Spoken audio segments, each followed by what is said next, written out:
और अब खबरें तफसील से। जिला शोपियां में फोर्सेस और मिलिटेंटों के बीच एनकाउंटर में 2 मकामी मिलिटेंट हलाक हो गए हैं।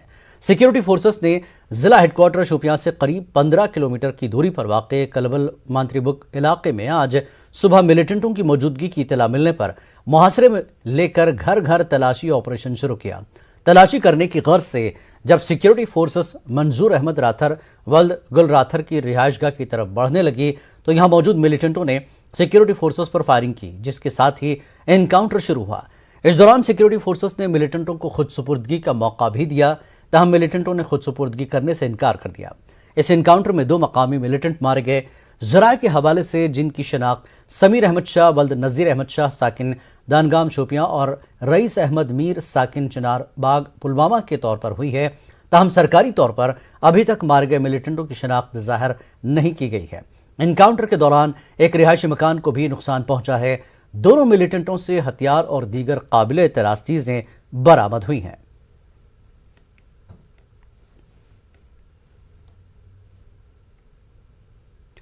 मरकजी वज़ीर दाखिला अमित शाह ने कहा है कि हदबंदी का अमल शुरू हो गया है और बहुत जल्द जम्मू कश्मीर में असेंबली इंतखाबात होंगे। शाह ने कहा कि उन्होंने लोकसभा में यकीन दिलाया कि हालात बेहतर होने के साथ ही जम्मू कश्मीर का रियासत का दर्जा बहाल किया जाएगा।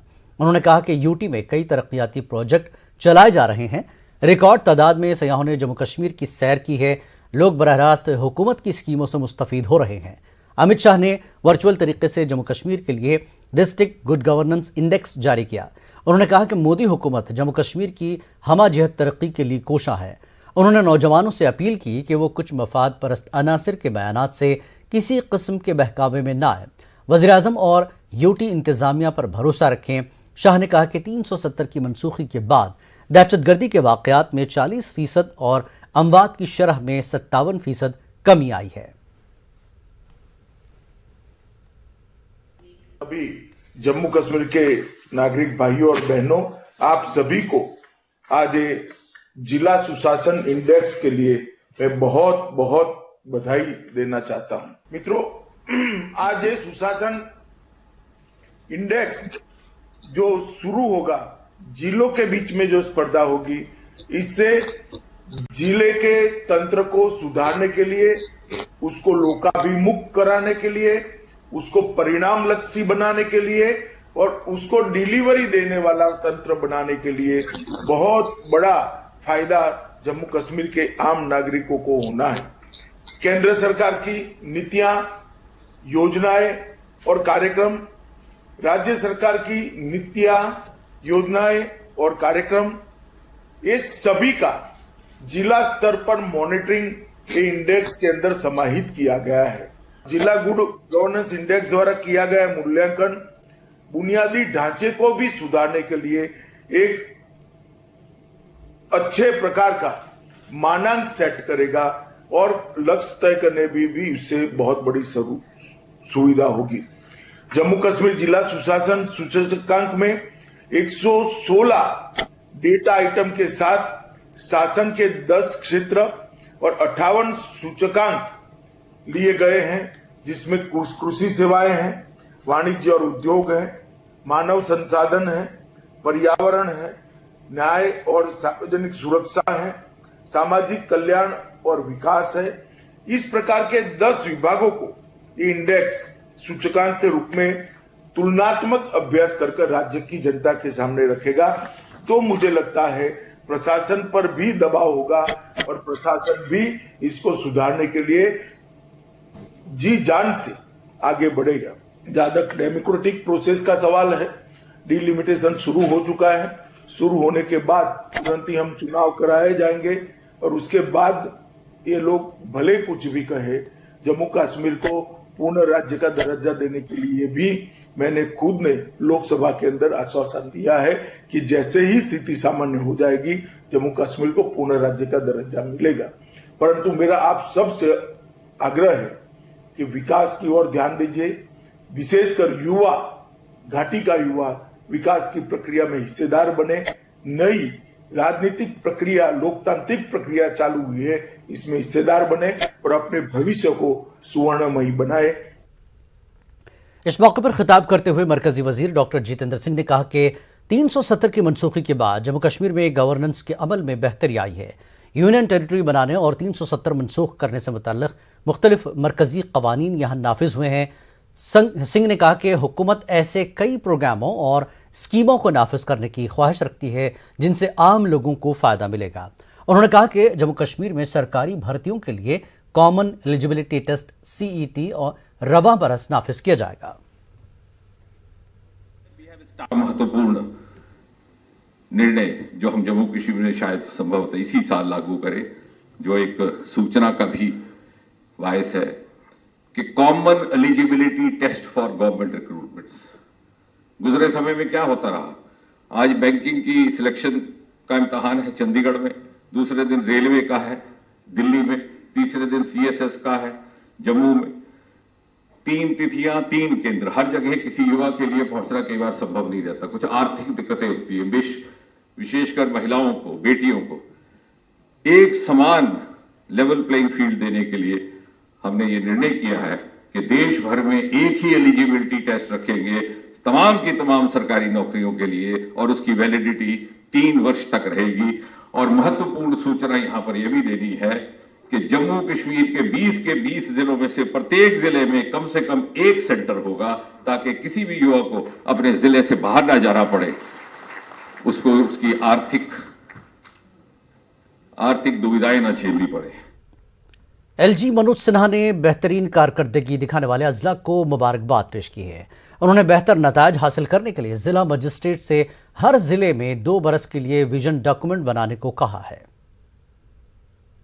परिणाम आए हैं उन जिलों को भी मैं बधाई देना चाहता हूं। जैसे जम्मू प्रथम स्थान पर है, 5 उनके जिलाधिकारी और पूरी टीम को मैं हृदय से बधाई देता हूं। दूसरे नंबर पर डोडा, तीसरे पर सांबा, चौथे पर पुलवामा और 5वें नंबर पर श्रीनगर है। सबको हृदय से बधाई।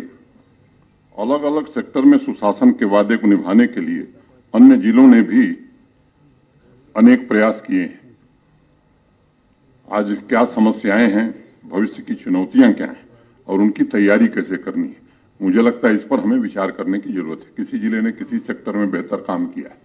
मेरा अनुरोध होगा जिला की कमान संभाल रहे अधिकारियों से कि 2 साल का एक विजन डॉक्यूमेंट हमें अपने जिले की बनाने की जरूरत है। 2 साल कोई भी रहे, कोई भी जाए, उस विजन डॉक्यूमेंट पर हम इस जिले में किस तरह काम कर सकते हैं, वहाँ के सामाजिक प्रतिनिधियों के साथ, राजनीतिक लोग जो चुने हुए हैं उनके साथ मिलकर के, वहाँ के बुद्धिजीवियों, साहित्यकारों, स्पोर्ट्स पर्सन, इकोनॉमी से रिलेटेड लोग, बिजनेस से रिलेटेड जो लोग हैं, मुझे लगता है कि 2 साल का विजन डॉक्यूमेंट अगर हम हर जिले का बनाते हैं और अनवरत उसी आधार पर हम काम करते हैं तो बेहतर परिणाम हम दे सकते हैं। LG मनोज सिन्हा ने कहा कि कोविड वबा से निपटने में जम्मू कश्मीर तमाम रियासतों और यूनियन टेरिटरीज में सरफहरिस्त रही है। उन्होंने कहा कि 5 अगस्त 2019 के बाद जम्मू कश्मीर में 890 मरकजी कवानीन नाफिज किए गए हैं।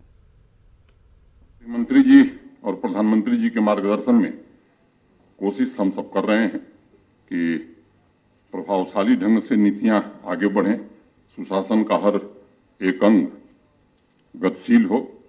और ये सच है कि 2019 के बाद गुड गवर्नेंस के रास्ते में जो कई बंदिशें थीं वो हटाई गई हैं। 890 केंद्रीय कानूनों को जम्मू कश्मीर में लागू किया गया है। बुनियादी इकाइयों में अधिकार संपन्नता भी आई है।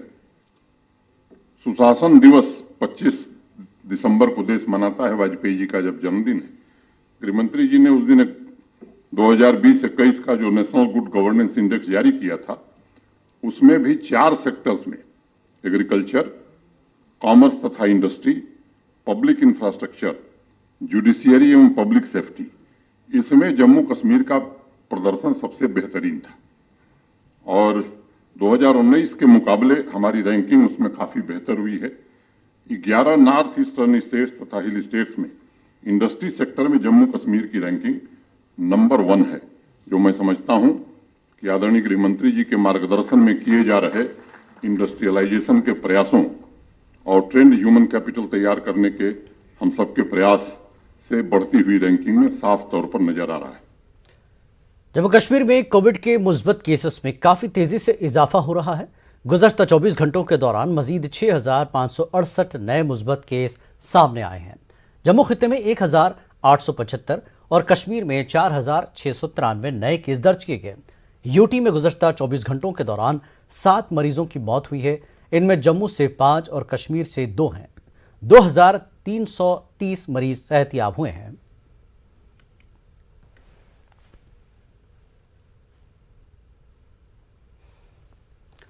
जब कानून बनाने वाले ही कानून तोड़ने वाले बन जाएं, तो आम आदमी से क्या तवक्को की जा सकती है। कोविड के रहनुमा उसूलों पर अमल करना हर शहरी के लिए लाजमी करार दिया गया है, लेकिन जब हुकूमती अहलकार खुद ही इन रहनुमा उसूलों का मजाक उड़ाएंगे तो उन्हें सजा कौन देगा। श्रीनगर में एक सरकारी मीटिंग के दौरान कोविड प्रोटोकॉल की संगीन खिलाफ वर्जियां देखी गई हैं। देखिए हमारे चीफ करस्पॉन्डेंट परवेज भट्ट की ये रिपोर्ट।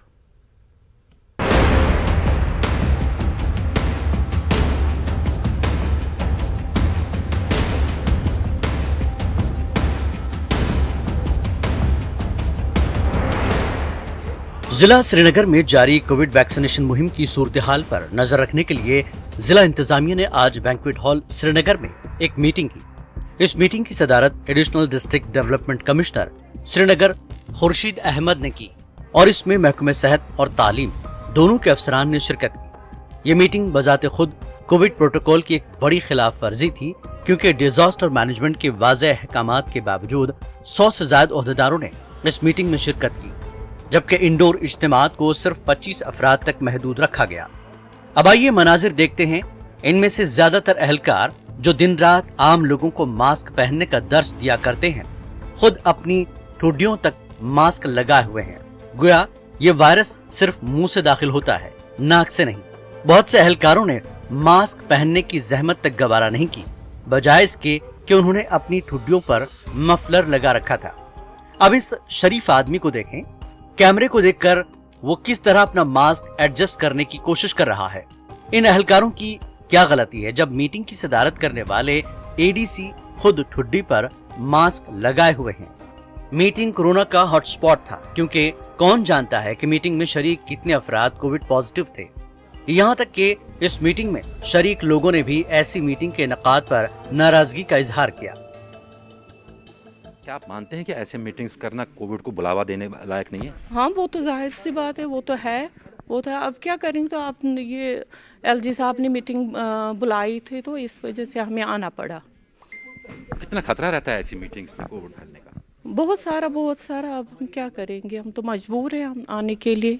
आप इस वक्त फंक्शंस देख लीजिए, प्रोग्राम्स देख लीजिए, मीटिंग्स देख लीजिए, इवन सोशल गैदरिंग्स आप देख लीजिए। जम्मू में पिछले दिनों बाकायदा 2 बजे के बाद लॉकडाउन में डील बरती गई, क्योंकि वहाँ शादियाँ वादियाँ फंक्शंस वगैरह होते हैं। यानी मीन्स गवर्नमेंट खुद एक्सेप्ट कर रही है कि गैदरिंग्स हो रही हैं। जब ये गैदरिंग्स हो रही हैं तो इंस्टीट्यूशंस को, एजुकेशन इंस्टीट्यूशंस को बंद रखने का लॉजिक क्या है। हमेशा की तरह न्यूज़ 18 उर्दू की टीम ने अपनी अव्वलीन जिम्मेदारी समझी कि ओहदेदार से ऐसी मीटिंग के इनेकाद के बारे में सवाल किया जाए। ये मीटिंग ऐसे वक्त में हुई जब श्रीनगर में तेजी से कोरोना के केसेस में इजाफा हो रहा है।